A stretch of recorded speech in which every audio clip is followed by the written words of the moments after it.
بسم اللہ الرحمن الرحیم۔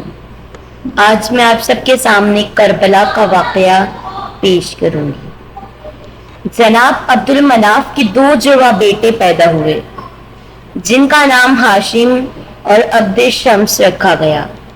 تاریخی کتب سے پتہ چلتا ہے ان دونوں بچوں کے کچھ اعضاء بھی جڑے ہوئے تھے جن کو بعد میں الگ کیا گیا۔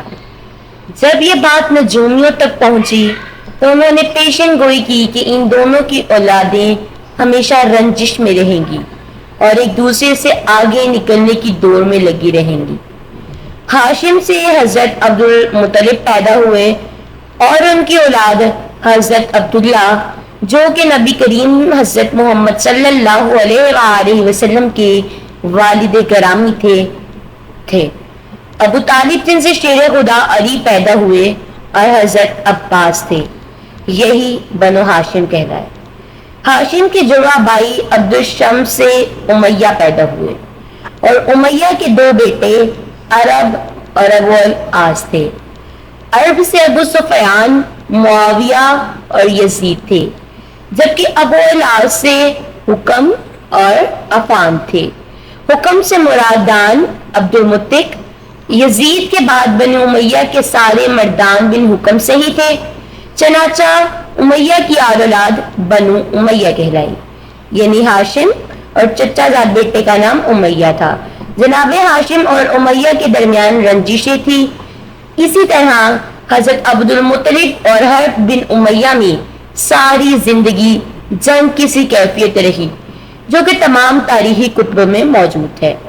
لیکن مکہ میں بنو ہاشم ایک دینی گھرانے سے مشہور ہوئے کیونکہ نبی کے پاس کعبہ کی تولیت تھی، جبکہ بنو امیہ مکہ کے دیگر قبائل پر اپنی قابلیت کی وجہ سے حکمرانی کرنے لگے تھے۔ اسی طرح جب بنو ہاشم سے حضرت محمد نے نبوت کا اعلان فرمایا تو اکثر بنو امیہ کے لوگوں نے یہ کہہ کر انکار کیا کہ اگر وہ نبوت ختم ہوتی تو ہمارے خاندان میں رک جاتی۔ یزید نے 60 ہجری میں 30 سال کی عمر میں مسند خلافت سنبھالی تو مدینہ کے حاکم کو خط لکھا کہ مدینہ میں موجود صحابہ کرام کو بولو کہ میری بیعت کرے۔ حضرت حسین، حضرت عبداللہ بن عمر، حضرت عبد الرحمن بن ابی بکر اور حضرت عبداللہ بن زبیر سے۔ اگر انہوں نے بیعت سے انکار کیا تو ہر طرح کی سختی سے کام لیا جائے گا۔ ان تینوں صاحب اور حضرت امام حسین نے یزید کی بیعت سے انکار کر دیا۔ یزید کی حکومت اسلامی اصولوں کے مطابق نہ تھی، لیکن یزید دن رات تک گدوں میں لگا رہا کہ کسی طرح نواسہ رسول صلی اللہ علیہ وآلہ وسلم سے بیعت حاصل کر لے، کیونکہ ان کی بیعت نہ کرنے سے کبھی بھی اس کی حکومت سنبھل نہ پائے گی۔ جب مدینہ میں حالات خراب ہونے لگے، شر اور فساد پھیلنے کا خطرہ بڑھا تو امام عالی مقام نے مدینہ سے ہجرت کا ارادہ کر لیا۔ آپ نے رات کے وقت اپنی والدہ حضرت فاطمہ سلام اللہ علیہ اور بھائی حسن کی قبروں پر حاضری دی اور 28 رجب کو رات کے وقت اپنے خاندان اور اصحاب رسول کے ساتھ مکہ کی طرف سفر شروع کر دیا۔ 5 روز کا سفر کرنے کے بعد قافلہ 3 شعبان کو مکہ میں ظاہر ہوا، جہاں پر آپ کا شاندار استقبال کیا گیا۔ مکہ میں قیام کے دوران لوگ رسول خدا کے نواسے سے فیض یاب ہونے کے لیے روزانہ قطار اندر قطار حاضر ہوتے۔ 10 رمضان کو حضرت امام حسین کے پاس عبداللہ بن نوافل کوفہ سے خط لے کر مکہ میں حاضر ہوئے اور اس کے بعد ہزاروں نواسے رسول کو عراق سے موصول ہوئے کہ آپ کوفہ تشریف لے جائیں، ہمیں یزید کی حکومت منظور نہیں۔ آپ نے اپنے چچا زاد بھائی حضرت مسلم بن عقیل کو اپنا سفیر بنا کر عراق روانہ کیا کہ وہاں کا حالات کا جائزہ لیں۔ 6 شوال کو قریباً 18,000 کوفیوں نے حضرت مسلم بن عقیل کے ہاتھ پر بیعت کر لی۔ ان سب حالات کے بارے میں حضرت مسلم بن عقیل نے حضرت امام حسین کو لکھ کر دیا۔ یزید نے دنوں کوفہ کے گورنر کو نرمی برتنے پر برطرف کیا اور ابن زیاد کو کوفہ اور بصرہ کا گورنر مقرر کر دیا۔ ابن زیاد نے لوگوں کو ڈرایا اور دھمکایا اور قید میں ڈال دیا اور آخرکار حضرت مسلم بن عقیل کو بے دردی سے شہید کر دیا گیا۔ دوسری طرف حضرت مسلم بن عقیل کا خط پڑھ کر حضرت امام حسین نے اپنے قافلے کے ساتھ کوفہ کی جانب ہجرت شروع کر دی۔ عبداللہ ابن زیادہ کو جب جگر گوشہ رسول کی کوفہ کی جانب روانگی کا علم ہوا تو اس نے حسین بن تمیم کو 4,000 کا لشکر دے کر قادسیہ کی طرف روانہ کیا۔ کہ ان علاقوں کی سخت نگرانی کی جا سکے۔ ابو متخط نے اس سفر میں حضرت امام حسین کے قافلے میں شامل 12 افراد سے نقل کیا ہے کہ جب قافلہ حسینی شراف کی منزل سے روانہ ہو تو ان کے وسط میں دشمن کے لشکر کے ہر اول دستے اور ان کے گھوڑوں کی گردنیں نظر آنا شروع ہو گئی۔ پس امام عالی مقام نے 2 حسن کا رخ کیا۔ قرب یزید اور اس کے سپاہی ظہر کے وقت حضرت امام حسین آمنے سامنے ہو گئے۔ نواسہ رسول صلی اللہ علیہ وآلہ وسلم نے اپنے قافلے کو حکم دیا کہ خور اور اس کے سپاہیوں اور گھوڑوں کو پانی پلائیں۔ چنانچہ انہوں نے نہ صرف دشمن کے لشکر کو سیراب کیا بلکہ ان کے گھوڑوں کی پیاس بھی بجھا دی۔ قرب یزید نے کہا مجھے ان خطوط مراسلات کا کوئی علم نہیں جن کی طرف آپ نے اشارہ کیا، اور مزید کہا ہم ان خطوط کے لکھنے والوں میں سے نہیں تھے، ہمیں حکم ہے کہ آپ کا سامنا کرتے ہی آپ کو ابن زیاد کے پاس لے جائیں۔ خور نے مزید کہا میں آپ کے ساتھ جنگ و بدر پر معمور نہیں ہوں، لیکن مجھے حکم ہے کہ آپ سے جدا نہ ہوں حتیٰ کہ آپ کو کوفے لے جاؤں، بس اگر میرے ساتھ آنے سے اجتناب کرتے ہیں تو ایسے راستے پر چلیں جو کوفہ کی جانب روانہ ہو رہا ہو۔ آپ بھی اگر چاہیں تو ایک خط یزید کے لیے لکھیں تاکہ شاید یہ میری امر عافیت اور امن و آشتی پر مجتنب ہو جائے۔ میرے نزدیک یہ عمل اس لیے زیادہ بہتر ہے کہ میں آپ کے ساتھ جنگ و جدل میں آلودہ ہو جاؤں۔ چنانچہ امام حسین کا قافلہ چلتا رہا اور ساتھ ساتھ خور کا لشکر بھی رواں دوا تھا کہ 2 محرم الحرام 61 ہجری بروز جمعرات حضرت امام حسین کا قافلہ کربلا میں پہنچ گیا۔ جب نوانہ رسول صلی اللہ علیہ وسلم کو بتایا گیا کہ اس جگہ کا نام کربلا ہے تو فرمانے لگے بے شک یہی رنج اور بلا کا مقام ہے۔ جب ابن زیاد کو پتہ چلا کہ نواسہ رسول صلی اللہ علیہ وسلم کوفہ کی جانب رواں دوا ہے تو اس نے خور بن یزید کو سپاہی دے کر ان کا راستہ روکنے کے لیے بھیج دیا اور اس حکم کو دیا کہ ان کا ایسی جگہ پر پڑاؤ ڈالنے پر مجبور کرو جہاں پانی قریب نہ ہو۔ اس کے بعد حضرت امام حسین کی طرف روانہ کیا۔ عمر بن سعد فوجی کربلا میں سپہ سالار تھا جو کہ خون ریزی بیچنے اور امن کے در پہ تھا۔ ادھر کوفہ کے گورنر عبید اللہ ابن زیاد کو سمر نے جنگ کے لیے اکسایا اور بالآخر 9 محرم 61 ہجری کو ابن زیاد نے سمر کو 4000 سپاہی دے کر بھیج دیا۔ ساتھ ایک دم کی امیز حد بھی تھا، عمر بن سعد اگر تم حسین سے بیعت لو تو کوفہ روانہ کر دینا، نہیں تو ان سے جنگ کرو، اگر تم جنگ کے لیے راضی نہیں تو کمانے سمر کے حوالے کر دو۔ سمر نے حضرت عباس کو کہا کہ میں ابن زیاد کی طرف سے عباس تمہارے اور تمہارے بھائیوں کے لیے امن نامہ لکھوا لایا ہوں، اس لیے تم یہاں سے جا سکتے ہو۔ بس یہ سننا تھا کہ حضرت عباس کا چہرہ مبارک سرخ ہو جاتا ہے۔ آپ نے امان نامہ پکڑا، اس کے 2 ٹکڑے کیے اور فرمایا کہ ہمت ہے تو مجھ سے مقابلہ کر، تم لوگ چاہتے ہو کہ میں نواسہ رسول سے غداری کروں؟ چنانچہ سمر اور ابن زیاد اپنے مقصد میں کامیاب نہ ہو سکے۔ پھر کربلا کے میدان میں جب باری باری سب شہادتیں پیش کر رہے تھے تو حضرت عباس نواسہ رسول صلی اللہ علیہ وآلہ وسلم عرض کرتے ہیں کہ آقا حسین اب مجھے بھی اجازت دیں، میں یزیدیوں کو جہنم واصل کروں۔ حضرت عباس پانی کی مشق لیے گھوڑے پر سوار ہوتے ہیں، ایک ہاتھ میں علم اٹھاتے ہیں، نہر کی طرف بڑھنے لگتے ہیں۔ تاریخی تبری میں حضرت عمر بن خطاب لکھتے ہیں کہ جب حضرت عباس درائے فرات کی طرف مشکیزہ ننگی تلواری لے کر نکلتے ہیں تو اس وقت یزیدی فوجیوں کے ساتھ دریائے پر پہرا دے رہا ہوتا ہے۔ کربلا کا تختہ صحرا ہے، سورج آب و تاب سے چمک رہا ہے۔ جب پہرا داروں نے ایک شاہ سوار کو تلوار کے ساتھ آتے دیکھا، فوج میں ہلچل مچ گئی۔ تاریخ گواہ ہے کہ حضرت عباس نے 133 یزیدیوں کو چیر ڈالا، دریا پر پانی لے کر باقی فوجی امداد میں کیمپوں میں بھاگ گئے۔ حضرت عباس نے اپنا علم دریا کے کنارے گاڑا، مشک میں پانی بھرنے لگے۔ مشک کو بھرنے کے بعد آپ نے خود پانی پینے کے لیے چلو بھر اور پانی یہ سوچ کر پانی گرا دیا کہ میرے آقا حسین اور ان کی آل کب سے پیاسی ہے۔ اللہ اکبر! عباس سے وفادار شخص اس دنیا میں۔ پھر آپ نے سوچا کہ اپنے گھوڑے کو پانی پلا لیتا ہوں، لیکن گھوڑا بھی وفادار ہی تھا۔ اس نے پانی نہ پیا۔ اتنی دیر میں عمر اپنی فوج کے دوبارہ صف بند کرتا ہے، پیچھے اور بھی سپاہی مدد کے لیے آ جاتے ہیں۔ حضرت عباس مشکیزیں اٹھائے گھوڑے پر سوار ہوتے ہیں، اتنے میں ایک تیر ان کے کندھے پر آ کر لگتا ہے۔ حضرت عباس گھوڑے کو خیمے کی طرف دوڑاتے ہیں، سپاہی ان کو گھیر لیتے ہیں، تیروں کی بوچھار کر دیتے ہیں۔ عمراؤ آواز لگا کر کہتا ہے کہ یہ پانی خیموں تک نہ پہنچے پائے، اگر ان کو پانی مل گیا تو ہماری ہے نہیں۔ اتنے میں بدبخت نے چھپ کر تلوار کا وار کیا، آپ کا ایک اور بازو قلم ہو گیا۔ آپ پانی کا مشکیزہ دوسرے ہاتھ میں پکڑتے ہیں، پھر دوسرے بازو پر بھی وار چلتا ہے، دوسرا بازو بھی قلم ہو جاتا ہے۔ اس کے بعد جناب عباس پانی کا مشکیزہ منہ میں پکڑ لیتے ہیں، پھر سب یکجا ہو کر تیر برساتے ہیں، پانی کے مشکیزے کو بھی رکھتے ہیں اور پانی بہہ جاتا ہے۔ جیسے ہی پانی بہہ جاتا ہے تو میرے آقا کی آنکھوں میں بھی آنسو آ جاتے ہیں، وہ گھوڑے سے نیچے گر جاتے ہیں، تیروں سے نڈھال ہو جاتے۔ یزیدی فوج فتح کے نعرے لگاتے ہوئے واپس ہو جاتے ہیں۔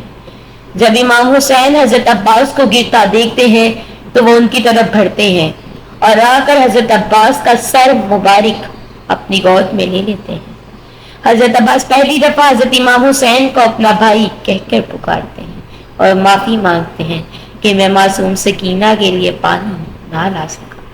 آپ کی روح مبارک دارالفنا سے دارالبقا کی طرف پہنچ کر جاتی۔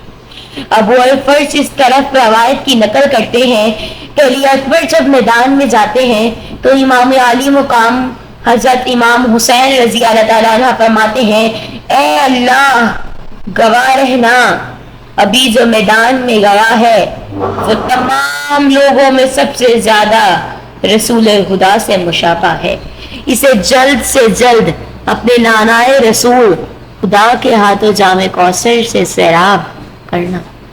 نواسائے رسول حضرت امام حسین مقتل کی طرف بڑھے کہ اپنے بیٹے کی جنگ کا نظارہ کریں، وہ دشمن پر کس طرح سے چپٹتا ہے، لیکن لشکر یزید میں اتنا گرد و غبار چھایا تھا کہ امام عالی مقام شجاعت دیتے ہوئے علی اکبر کو نہ دیکھ سکے۔ امام عالی مقام آرزو مند تھے کہ دیکھے میرا بیٹا کس طرح راہ حق میں استقامت کا کو گیا ثابت ہوتا ہے، کس طرح یزیدی لشکر پر وار کرتا ہے۔ شجاعت حیدری کے پیکر اعلی اکبر برقرار بن کر یزیدی عساکر پر حملے کر رہے ہیں، صفے کی صفے الٹ رہے تھے، لشکر یزید جس طرف دوڑتا تھا امام علی مقام سمجھ جاتے کہ علی اکبر اس طرف دادی شجاعت دے رہے ہیں۔ اس طرح سمتوں کا تعین ہوتا رہا، یزیدی سپاہی واصل جہنم ہوتے رہے، علی اکبر مردانہ وار جنگ کرتے رہے۔ اور طور 3 دن کے پیاسے تھے، گرد و غبار سے فائدہ ہو کر گھوڑے کو ایڑی لگا کر واپس آئے۔ عرض کی بابا جان اگر ایک گھونٹ پانی مل جائے تو تازہ دم ہو کر بدبختوں پر حملہ کر دوں۔ اتنا کہنا ہی تھا کہ فرمایا بیٹا میں تمہیں پانی تو نہیں دے سکتا، میری زبان کو چوس لو۔ بات بہت سخت تھی، میری زبان کو چوس لو۔ اتنا کہنا ہی تھا کہ شاید وہ میرے منہ میں اپنی زبان آج کے دن کے لیے ڈالتے تھے۔ علی اکبر نے اپنے بابا کی سوکھی ہوئی زبان چوسی، ایک نیا حوصلہ اور ولولہ ملا، پلٹ کر پھر لشکر یزیدی پر حملہ کر دیا اور بہت سے دشمنوں کو جہنم میں واصل کر دیا۔ اچانک لڑتے لڑتے آواز دی، ابا جان مجھے تھام لیجئے۔ حضرت امام حسین سمجھ گئے کہ جواں سال بیٹے کی شہادت کی گھڑی آ گئی، دوڑ کر علی اکبر کی طرف آئے، قریب ہو کر دیکھا تو ہم شکل پیغمبر علی زمین پر تھے۔ لشکر یزید کی کسی بدبخت سپاہی کی برچھی علی اکبر کے سینے میں پیوست ہو چکی تھی۔ یزیدی لشکر جہاد کے نعرے بلند کرتے ہوئے واپس لوٹ گئے۔ امام عالی مقام زمین پر بیٹھ گئے، اپنے زخمی بیٹے کا بوسہ لیا۔ جسم زخموں سے چور ہے، کوئی جگہ نہیں جہاں تلوار کا نشان نہ ہو۔ حضرت علی اکبر نے کہا، ابا جان اگر یہ برچھی میرے سینے سے نکال دیں تو پھر دشمن پر حملہ کروں۔ امام عالی مقام نے ایک دفعہ بیٹے کے سینے میں لگی برچھی کو دیکھا اور ایک طرف آسمان کی طرف نظریں اٹھائی، جیسے کہہ رہے ہوں کہ کہ یہ کام تو بیٹے پر چھری لگانے سے بھی زیادہ مشکل، لیکن تاریخ گواہ ہے کہ حضرت امام نے اپنے بیٹے مصطفیٰ شہزادہ علی اکبر کے سینے سے جب برچی نکالی تو خون کا فوارہ آپ کے چہرے اتھر پر پڑا. ادھر شہزادہ نے آہ بڑی اور روح قص انصری سے پرواز کر گئی. شیر خدا کے شیر اپنے تمام مساسی لٹانے کے بعد خود گھوڑے پر سوار ہوتے ہیں. حضرت بی بی زینب رکاب تھامتی ہیں. یزیدی لشکر جب تلواری حیدری کو میدان میں دیکھتے ہیں تو ایک دفعہ ہلچل مل جاتی ہے. وہاں موجود ہر شخص جانتا ہے کہ نبی کریم صلی اللہ علیہ وآلہ وسلم نے فرمایا تھا کہ حسین مجھ سے ہے اور میں حسین سے ہوں، لیکن بدبختوں کی آنکھ پر لعنت اور طمع نے پردہ ڈال رکھا تھا. ہر کوئی دربار یزیدی میں اونچا مقام اور امام کرام حاصل کرنا چاہتا تھا، لیکن تاریخ نے ایسی بزدل پوچھ نہ دیکھی. سب ایک دوسرے کا منہ دیکھ رہے ہیں کہ شاہ سوار کربلا کا مقابلہ کون کرے گا. جیسے ہی امام علی مقام میدان کی طرف بڑھتے ہیں تو شمر کہتا ہے دور سے ہی تیر چلانا شروع کر دو. امام علی مقام کو تیر لگ چکے ہیں. شمشیر حیدری پر پورا لشکر ایک بار سے حملہ آور ہوتا ہے. خوف کے مارے فوجیوں کی گردنیں کٹ کے رہ جاتی ہیں. سینکڑوں یزیدی فوجی جہنم واصل کرنے کے بعد نواسۂ رسول نماز پڑھنے کی مہلت مانگتے ہیں.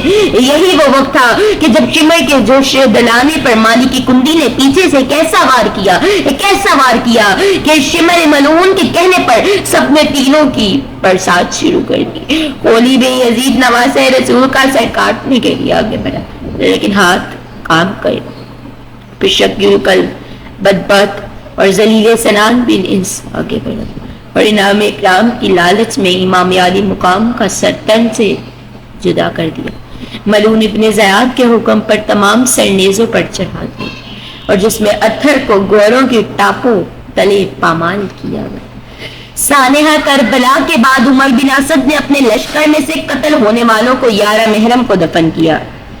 سید زادوں اور اصحاب کے 72 جزد مبارک بے گورا ایک کفن چھوڑ کر اہل بیت کو قیدی بنا کر کوفہ کی طرف دربار ابن زیاد کی طرف بڑھنے لگا.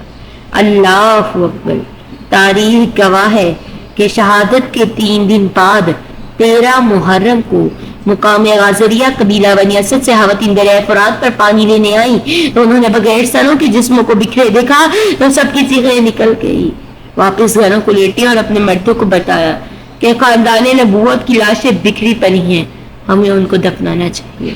چنانچہ کچھ مرد ان کے ساتھ میدان کربلا پہنچے اور قبریں کھودنا شروع کر دی. انہوں نے گھوڑا سوار شخص کی ہدایت کے مطابق ان کو دفن کیا. نواسۂ رسول صلی اللہ علیہ وآلہ وسلم اہل بیت اور اصحاب کے سر مبارک نیزوں پر ہیں.